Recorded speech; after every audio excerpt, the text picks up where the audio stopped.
Well, to discuss this further now, joining us via Skype from Dubai, Syrian activist Mimi Al-Laham. Many thanks for joining us here on Press TV. Now, this new draft resolution presented by the U.S. and its European allies is seeking to slap diplomatic sanctions as well as economic ones on Damascus, saying that Kofi Annan's six-point peace plan has been failed to be implemented. But doesn't this sort of hinder and not give any incentive or an opportunity for Kofi Annan's peace plan to be moved forward with? Well, actually the UN observer mission, the results of it have not even come out yet.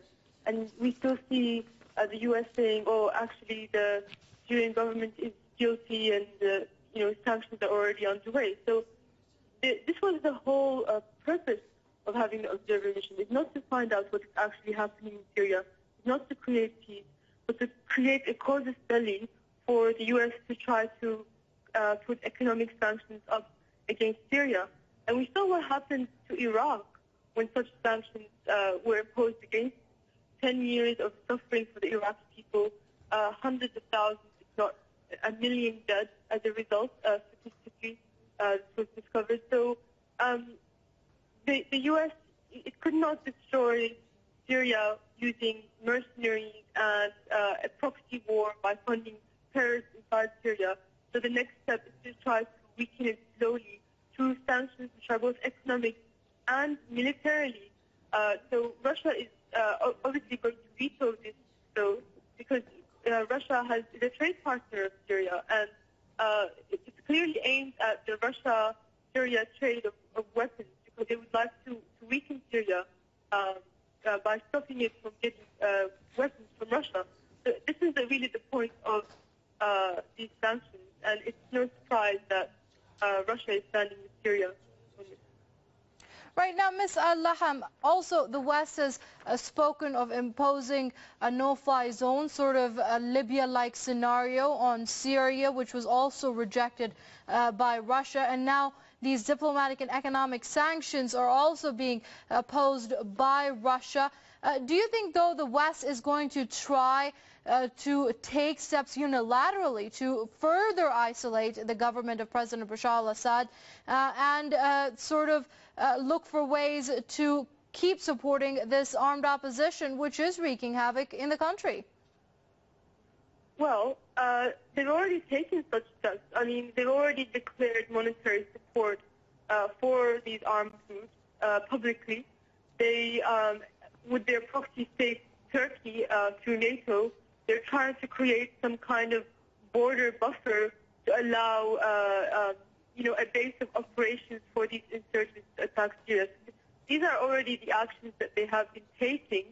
As for unilateral no-fly zone, I don't think it's possible because Syria's air defense is too powerful. And when we saw what happened when a Turkish plane attempted to intercept Syrian airspace, they will get shot down. So as far as the no-fly zone goes, I don't think it's a possibility. As far as arming insurgents, the U.S. can only continue what it's doing now. There's no, I don't see a way it can create more havoc than it already is. Only through these economic sanctions, which Russia has decided to veto. Right, and speaking of which, this new draft resolution that Russia has rejected has said that the Western proposed draft is unbalanced because it only calls on the Syrian government to fulfill its obligations. Why isn't the armed opposition being called into question here as well for the role it has played? Why is the international community silent on that? Well, it's because they openly support these armed groups. Clinton has met with them in Turkey, and Joe Lieberman came. They have met with them also in Turkey. It's clear that the U.S., NATO, and the Arab states are in support of these armed groups, and they do not want to stop them from arming. In fact, they are actively arming them. So the only balance here is Russia. The only sane voice really in the international community is Russia and China. And, perhaps both sides should step back, and there should be dialogue.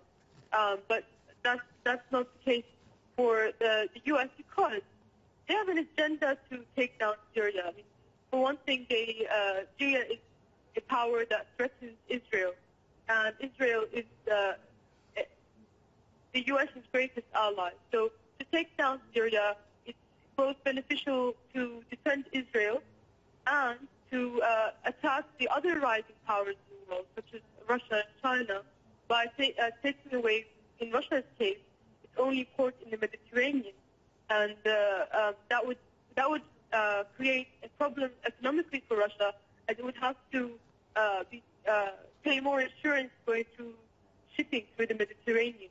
And we saw an example of potential of this when one of Russia's boats was stopped in the UK, and I think that was a clear threat to Russia. It's in part and parcel of escalation if it continues to support Syria. All right, we're going to have to leave it there. That was Syrian activist Mimi Al-Laham joining us via Skype from Dubai. Ms. Al-Laham, thank you very much for your comments here on Press TV. Thank you, sir. Well, the situation in Syria remains tense as fighting goes on between government forces and armed opposition groups in several parts of the country. Reports say government forces have confiscated Israeli-made weapons from armed groups on the outskirts of Hama, where the official report says at least 50 people have been killed. For more on the story, we earlier talked to our correspondent in Damascus